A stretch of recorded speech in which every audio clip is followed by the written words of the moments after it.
to my two friends and I last summer. What was supposed to be an awesome girls' road trip turned into a nightmare that I'm not sure I'll ever fully get over. For a little bit of context, I'm not a spontaneous person. I'm one of those people who has to have everything planned very far in advance, and even then, every little detail needs to be accounted for. It's annoying for some, but it's just how I operate. In late June, I broke up with my boyfriend, who I had been dating for 5 years at that point. It was a messy breakup. One of the things that got me through the breakup was that my friend Sarah had just dumped her boyfriend as well. Having someone to spend time with who was also going through the same situation was such a blessing. Strangely, our bonding through misery and grief helped us both to move on. A few weeks after the breakup, our friend Alyssa invited Sarah and I on this cross-country trip she was going to be taking. Ordinarily, I would never do something like that. The anxiety alone would be enough for me to melt away. But for some reason, this time it sounded like a fun girls' trip.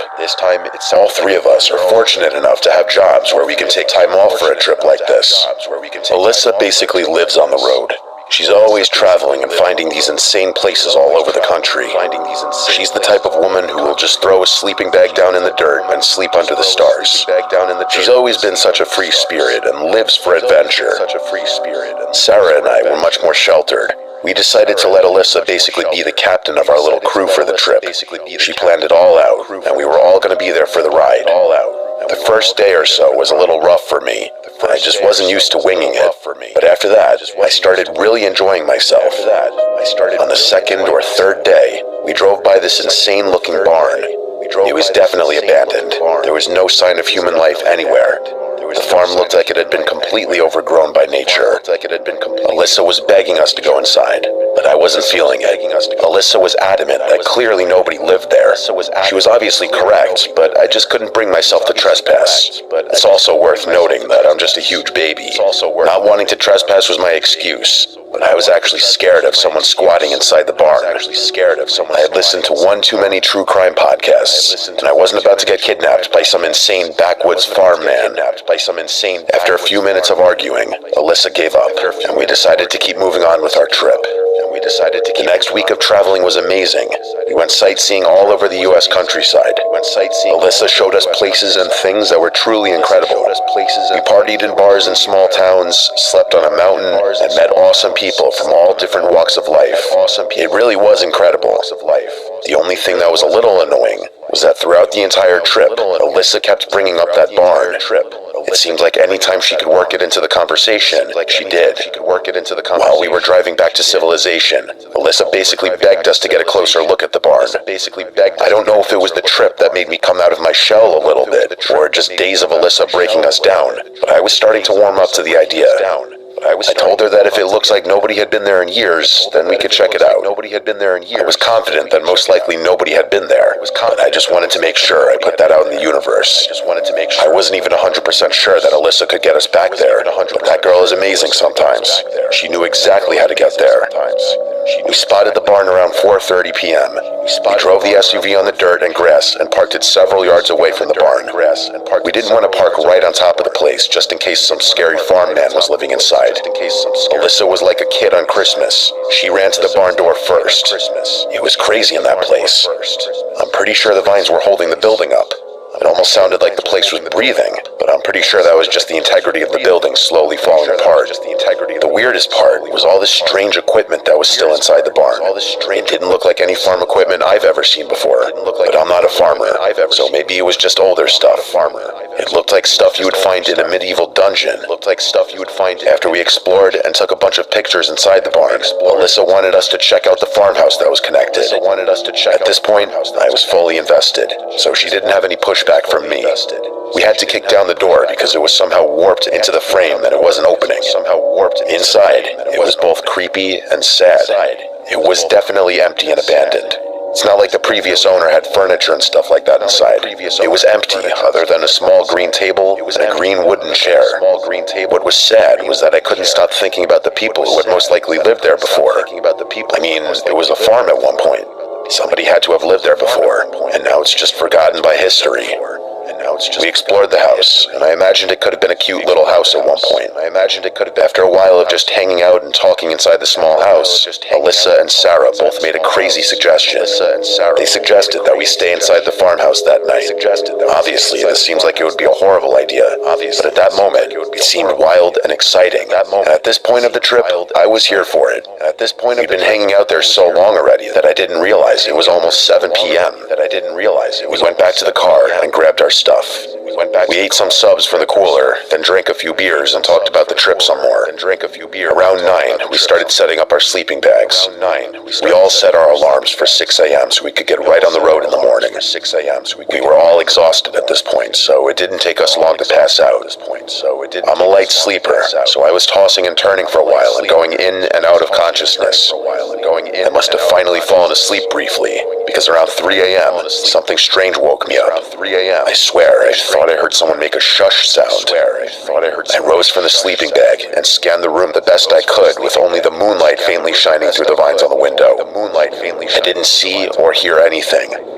My best guess was that either Alyssa or Sarah had just been snoring or something. I laid back down and shut my eyes.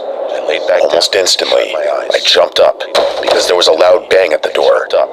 It was like someone crashed into the door. And remember, we had to break down the door, so it was basically just propped up against the door frame. If this really was a person, they could easily just push down the door. The bang on the door was loud enough that it woke up Alyssa and Sarah. Both were just as startled as I was. We all sat there frozen, basically holding our breaths, listening for another sound. Instead of a loud bang, we started to hear these soft and delicate taps coming from the window, which was on the other side of the room. Then the banging on the door started again. This wasn't the wind or the creaky barn. This was for sure people. People who clearly knew we were inside. We all huddled up together and panicked. It's easy to say what you would do in this situation, but I promise you, you would probably be paralyzed as well. The banging on the door stopped, and then the door was pushed open. 2 skinny men and 1 skinny woman walked inside. I would say all of them were maybe late 30s. They didn't rush in or do anything insane. Instead, they just slowly walked in and stood in front of us. Somehow, just walking in normally like that was scarier. Sarah started to scream, and in response to Sarah's screaming, one of the men started screaming. It was like he was mirroring her scream. The woman of the group started to shush Sarah. The man in the middle of the group started to gesture with his hands, almost like a mime. I didn't even realize until that moment that all 3 of them were holding a weird mask that they put on after the man was done gesturing. The masks were so weird. I know that's vague, but I've never quite seen masks like this before. The guy in the middle put on a mask that was just a giant purple cube. That's it. No face or anything.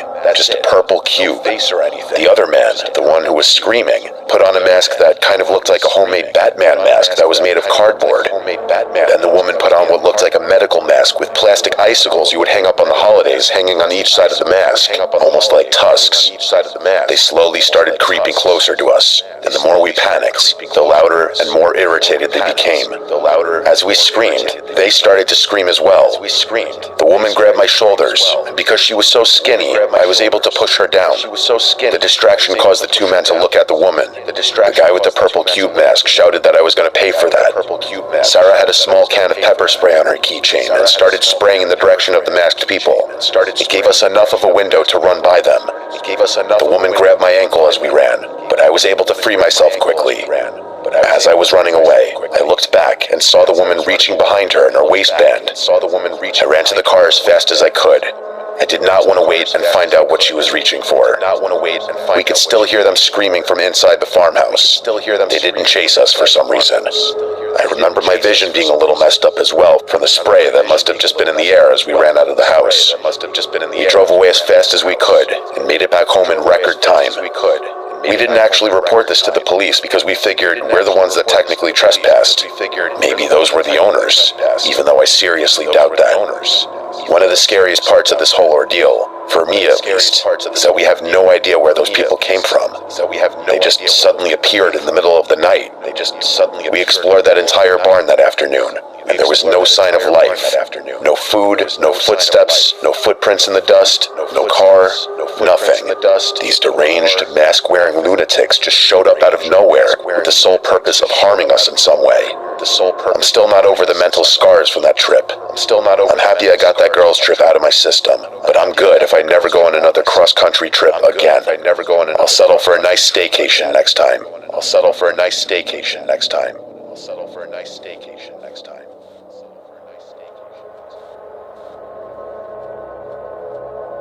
A few years ago, my girlfriend and I decided to take a road trip across the U.S.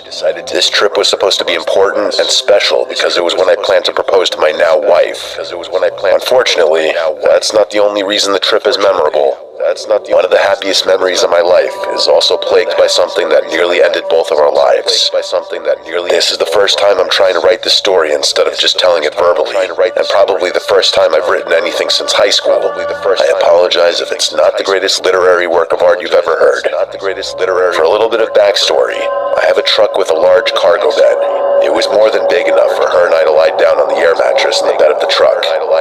We spent days hiking across the country and sleeping in designated areas in the back of my truck. I had camped a few times as a kid with my family, and I always hated setting up tents and sleeping on the ground. Sleeping in the comfort of my truck felt like a hybrid version of camping, and I was here for it. We both love the outdoors, but we'd be the first to admit that we're not the most nature-savvy people. Every night on the trip was beautiful.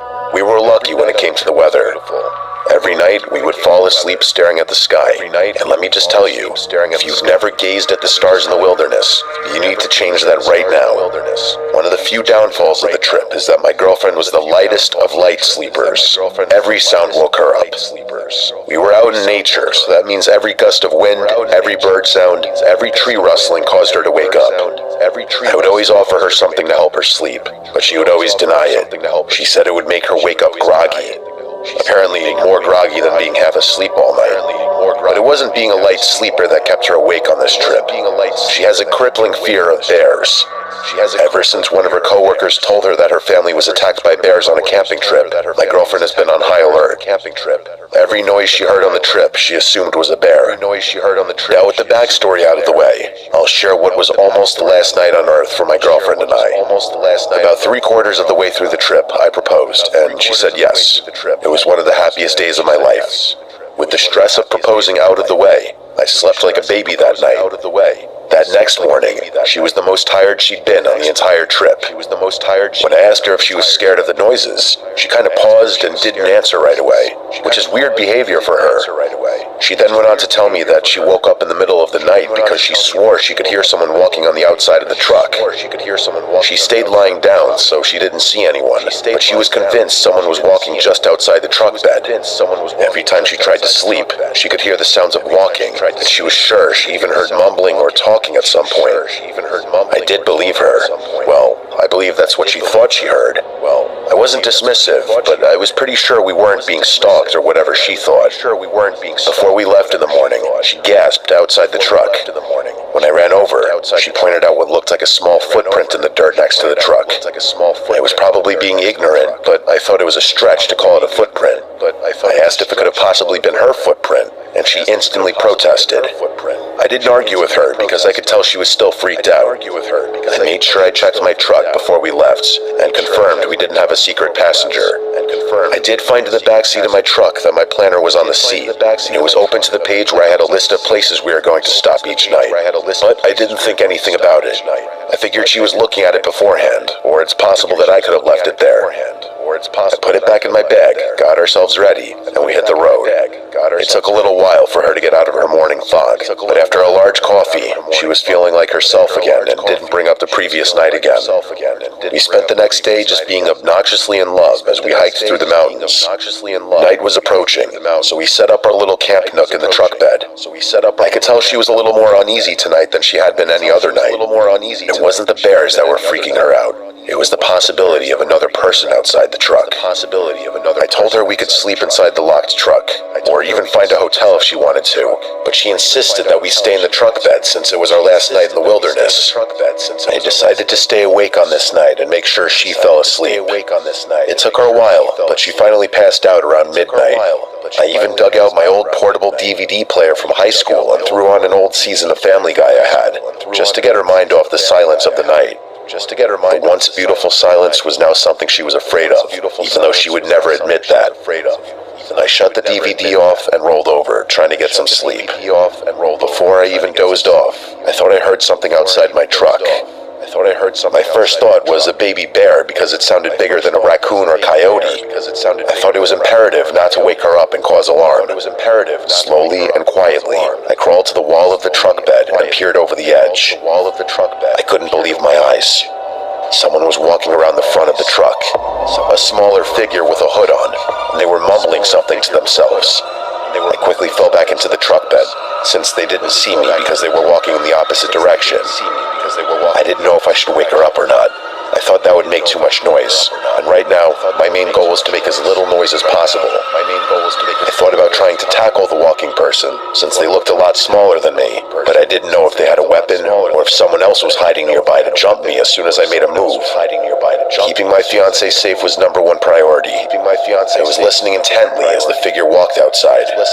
I was able to tell that they were walking outside the truck, and they made their way around the truck, and walked by the foot of the truck bed. I tried to angle my head to get a look at the person. I couldn't see the face, but I could tell it was a woman. I could see the blonde hair coming out from the bottom of the hood, and I could clearly hear mumbling at this point, and the voice was unmistakably of a woman.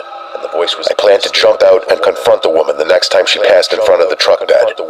I was somewhat relieved that my fiancée was asleep for all this. I waited several seconds, but she never made her way back to the truck bed. I leaned over the edge of the truck again, and I didn't see her on my side of the truck or the front of the truck. That means she either fled into the woods or was on the other side of the truck that I couldn't see. As fast as I could, I took out my cell phone and typed into my notes, "Don't make a sound.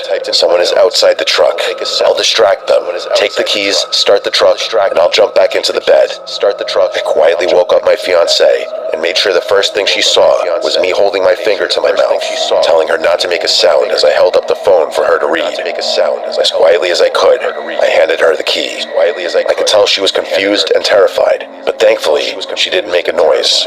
I grabbed my pocket knife, and I jumped outside the truck, trying to scare the intruder away, but nobody was outside the truck.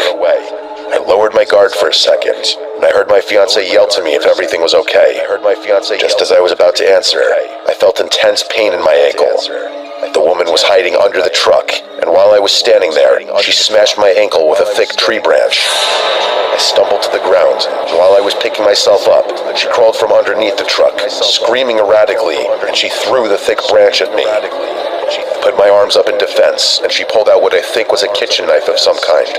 She started to swing it around crazily. I continued backing away from her insane movements. Once I felt like we were far enough away from the truck, I shouted to my fiancée to start the truck now. She jumped from the side of the truck bed and got to the door. The woman immediately diverted her attention and started running for my fiancée. We were far enough away that she was able to start the truck, and she drove off, leaving a massive cloud of dust. The woman started to scream, and it almost sounded like she was crying. She drove a few feet before turning around and driving straight in the direction of this insane woman. The woman dove out of the way.